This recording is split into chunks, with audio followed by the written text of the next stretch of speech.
आत्मदर्शन TV की ओर से इस बाइबल स्टडी प्रोग्राम में मैं आप सबों का हार्दिक अभिनंदन करता हूं। एपिसोड 75। इस एपिसोड में हम संत यूदस के पत्र का अध्ययन करेंगे और यूदस के पत्र का मात्र एक अध्याय है। संत यूदस के पत्र के अध्ययन के समय मैं 7 मुख्य बिंदुओं पर प्रकाश डालना चाहता हूं। सबसे पहले संत यूदस के पत्र की प्रस्तावना, दूसरा पत्र का लेखक, तीसरा पत्र का रचना काल, चौथा पत्र में क्रिस्त, पांचवां पत्र के मुख्य शब्द और आयतें, छठवां पत्र का सर्वेक्षण और सातवां पत्र की मुख्य शिक्षा। अब हम पहले बिंदु प्रस्तावना पर आते हैं। पत्र के प्रारंभ में यूदस विश्वासियों की मुक्ति के विषय में लिखना चाहता था, किंतु बदलती परिस्थिति में उन्हें आवश्यक प्रतीत हुआ कि वे पत्र द्वारा अपने पाठकों से यह अनुरोध करें कि वे उस विश्वास की रक्षा के लिए संघर्ष करें जो सदा के लिए संतों को सौंपा गया है। वाक्य 3। पत्र झूठे शिक्षकों के विरुद्ध जो अपने को विश्वासी घोषित करते थे चेतावनी देने के लिए लिखा गया है। लेखक अपने पाठकों को प्रोत्साहित करते हैं कि वे ईश्वर द्वारा प्रदत्त विश्वास की रक्षा के लिए संघर्ष करते रहे। अब हम दूसरे मुख्य बिंदु को देखते हैं। पत्र का लेखक अपने को ईसा मसीह के सेवक और याकूब के भाई यूदस कहते हैं। वाक्य 1। यह याकूब शायद वही प्रभु का भाई याकूब है जो यरूशलेम की कलीसिया का अगुवा था। प्रेरित चरित्र अध्याय 15 वाक्य 13, गलातियों का पत्र अध्याय 1 वाक्य संख्या 19। याकूब यदि प्रभु का भाई था तो यूदस भी प्रभु का भाई था। लेखक संभवतः प्रेरित यूदस है जो लूकस के सुसमाचार और प्रेरित चरित्र में याकूब का पुत्र यूदस कहा गया है। लूकस अध्याय 6 वाक्य संख्या 16, प्रेरित चरित्र अध्याय 1 वाक्य 13। इस पत्र को बाइबल के कानून में शामिल करना या नहीं, यह प्रारंभ में विवाद का विषय बना था।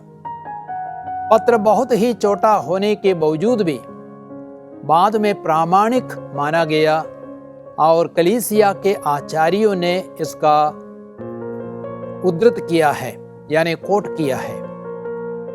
कलीसिया के अगुवों जैसे टर्टुलियन और ओरिजन ने इसे धर्म ग्रंथ के रूप में स्वीकार किया था। अब हम देखते हैं तीसरा बिंदु, पत्र का रचना काल। पत्र में जो झूठे शिक्षकों एवं विधर्मियों का विवरण दिया गया है वह हमें पेतरुस के दूसरे पत्र का स्मरण दिलाता है। दोनों पत्रों में काफी समानता पाई गई है। देखें पेतरुस का दूसरा पत्र अध्याय 2 वाक्य संख्या 1 से 3 और 4 और यूदस 4 से 18 तक। दोनों की तुलना करने से यह स्पष्ट है कि पेतरुस झूठे शिक्षकों के आने की भविष्यवाणी करता है। पेतरुस का दूसरा पत्र अध्याय 2 वाक्य संख्या 1 से 2 और अध्याय 3 वाक्य 3, जबकि यूदस पेतरुस की भविष्यवाणी की पूर्ति की बात कहता है। यूदस वाक्य संख्या 4, 11, 12, 17, 18। अतः हम कह सकते हैं कि यह पत्र पेतरुस के पत्र के बाद लिखा गया था। पेतरुस का दूसरा पत्र संभवतः 64 एवं 66 ईस्वी के बीच में लिखा गया था। इसलिए अनुमान है कि यूदस का पत्र 66 एवं 80 ईस्वी के बीच लिखा गया था। अब हम चौथे मुख्य बिंदु को देखते हैं। पत्र में क्रिस्त। विधर्मी लोग जो ईसा मसीह को अस्वीकार करते हैं उन्हें दंडाज्ञा मिल चुकी है। वाक्य संख्या 4। लेकिन जो ईसा मसीह में विश्वास करते हैं उन्हें दिव्य संरक्षण प्राप्त है। वाक्य 1। यूदस अपने पाठकों से कहते हैं ईश्वर के प्रेम में सुदृढ़ बने रहे और उस दिन की प्रतीक्षा करें जब हमारे प्रभु ईसा मसीह की दया आपको अनंत जीवन प्रदान करेगी। वाक्य 21। साथ ही साथ वह प्रभु आपको पाप से सुरक्षित रखने और आपको दोष रहित और आनंदित बनाकर अपनी महिमा में प्रस्तुत करने में समर्थ है। वाक्य 24। अब हम 5वें मुख्य बिंदु को देखते हैं, पत्र के मुख्य शब्द और आयतें। मुख्य शब्द है विश्वास की रक्षा के लिए संघर्ष करें, क्योंकि कुछ विधर्मी लोग विश्वासियों के बीच चुपके से घुस आए हैं, जो हमारे एकमात्र स्वामी एवं प्रभु ईसा मसीह को अस्वीकार करते हैं और विश्वासियों को भ्रष्ट करते हैं। इसलिए यूदस अपने पाठकों को सलाह देते हैं कि वे विश्वास में दृढ़ रहे और वृद्धि करें और सत्य के लिए संघर्ष करें। लेखक अपने पाठकों को प्रोत्साहित करते हैं कि वे उनकी सहायता करें जो विश्वास से भटकाए गए हैं। मुख्य पद है पद 3। प्रिय भाइयों, हम जिस मुक्ति के सहभागी हैं, मैं उसके विषय में आप लोगों को लिखना चाहता हूं, किंतु अब मुझे आवश्यक प्रतीत हुआ कि इस पत्र द्वारा आप लोगों से यह अनुरोध करूं कि आप उस विश्वास की रक्षा के लिए संघर्ष करें जो सदा के लिए संतों को सौंपा गया। वाक्य 3। अब हम 6वें मुख्य बिंदु पर आते हैं, पत्र का सर्वेक्षण। पौलुस और अन्य लेखक के पत्र झूठे शिक्षकों की समस्या का सामना करते हैं और उनका जिक्र करते हैं, लेकिन यूदस अपने पूरे पत्र में उनकी कड़ी निंदा करते हैं। पत्र के 4 मुख्य भाग हैं।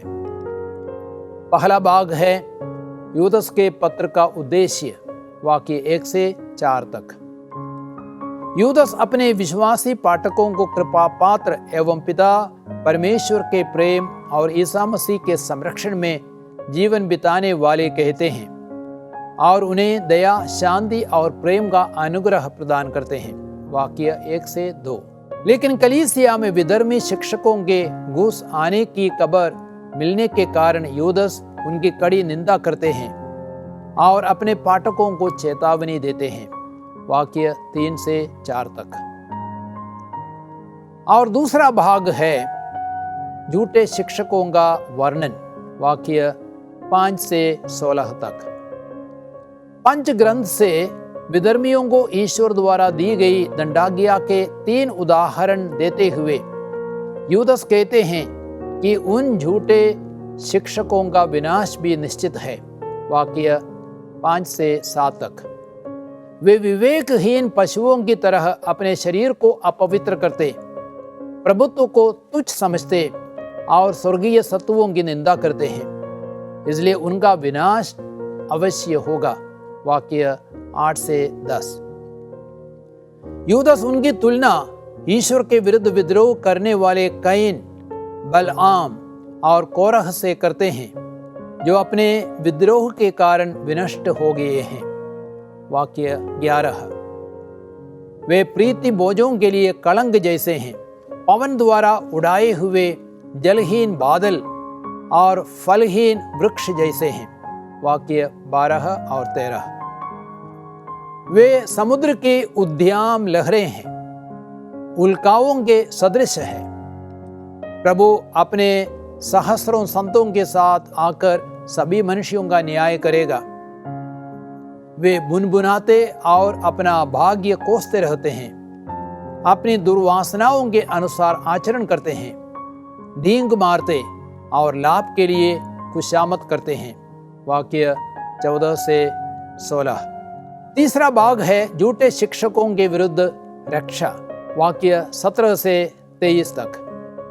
अब यूदस अपने पाठकों से कहते हैं कि वे प्रभु ईसा मसीह के प्रेरितों की भविष्यवाणियां याद रखें, जिन्होंने यह कहा था, अंतिम समय में उपहास करने वाले नास्तिक प्रकट होंगे, जो अपनी दुर्वासनाओं के अनुरूप आचरण करेंगे। वे लोगों में फूट डालते हैं, प्राकृतिक है और आत्मा से वंचित है। इसलिए यूदस विश्वासियों से कहते हैं कि वे अपने परम पावन विश्वास की नींव पर अपने जीवन का निर्माण करें। पवित्र आत्मा से प्रार्थना करते रहे, ईश्वर के प्रेम में सुदृढ़ बने रहे और उस दिन की प्रतीक्षा करें जब हमारे प्रभु ईसा मसीह की दया आपको अनंत जीवन प्रदान करेगी। वाक्य 17 से 21 तक। जिन लोगों का विश्वास दृढ़ नहीं है उन्हें आग से निकालकर उनकी रक्षा करें और कुछ लोगों पर दया करते समय सतर्क रहे और विषय वासना से दूषित उनके वस्त्र से भी घृणा करें। वाक्य 22 से 23। और चौथा भाग है यूदस का उपसंहार। वाक्य 24 से 25 तक। यूदस पत्र के अंत में अपने पाठकों को बहुत ही खूबसूरत आशीर्वाद देते हुए कहते हैं कि ईश्वर उन्हें पाप से सुरक्षित रखने, दोष रहित और आनंदित बनाकर अपनी महिमा में प्रस्तुत करने में समर्थ है। जो ईश्वर हमें हमारे प्रभु ईसा मसीह द्वारा मुक्ति प्रदान करता है, उसी एकमात्र ईश्वर को अनादिकाल से अभी और अनंत काल तक महिमा, प्रताप, सामर्थ्य और अधिकार। आमीन। वाक्य संज्ञा 24 से 25 तक। अब हम 7वें मुख्य बिंदु को देखते हैं, अर्थात पत्र की मुख्य शिक्षा। पहली शिक्षा यह है, अपने विश्वास के लिए संघर्ष करें। ईश्वर की कृपा से ईसा मसीह में विश्वास द्वारा हमें मुक्ति मिलती है, हमारे पुण्य फलों से नहीं। रोमियों का पत्र अध्याय 10 वाक्य 9। अतः यूदस अपने पत्र द्वारा लोगों से अनुरोध करते हैं कि वे उस विश्वास की रक्षा के लिए संघर्ष करें जो सदा के लिए संतों को सौंपा गया है, क्योंकि कुछ विधर्मी लोग विश्वासियों के बीच चुपके से घुस आए हैं, जो ईश्वर की कृपा को विलासिता का बहाना बनाते और प्रभु ईसा मसीह को अस्वीकार करते हैं। वाक्य 2 से 4। दूसरी शिक्षा है, दिन प्रतिदिन क्रिस्त के प्रति वफादार रहे। लेखक अपने पाठकों को याद दिलाते हैं कि प्रभु ने मिस्र देश से इस्राएली प्रजा का उद्धार करने के बाद उन लोगों का विनाश किया जो विश्वास करने से इनकार करते थे। जिन स्वर्गदूतों ने अपनी मर्यादा का उल्लंघन किया और अपना निजी निवास स्थान छोड़ दिया, ईश्वर उन्हें नरक के अंधकार में अकाट्य बेड़ियों से बांधे रखता है। सोदोम गोमोरा और उनके आसपास के नगरों ने व्यभिचार किया और वे अप्राकृतिक वासनाओं के दास बन गए। वे हमें चेतावनी देने के लिए आग का आनंद दंड भोग रहे हैं। तीसरी मुख्य शिक्षा है, उपहास करने वाले नास्तिकों के लिए तैयार रहना है। हमारे प्रभु ईसा मसीह के प्रेरितों ने भविष्यवाणियां की थी कि अंतिम समय में उपहास करने वाले नास्तिक प्रकट होंगे जो अपनी दुर्वासनाओं के अनुरूप आचरण करेंगे।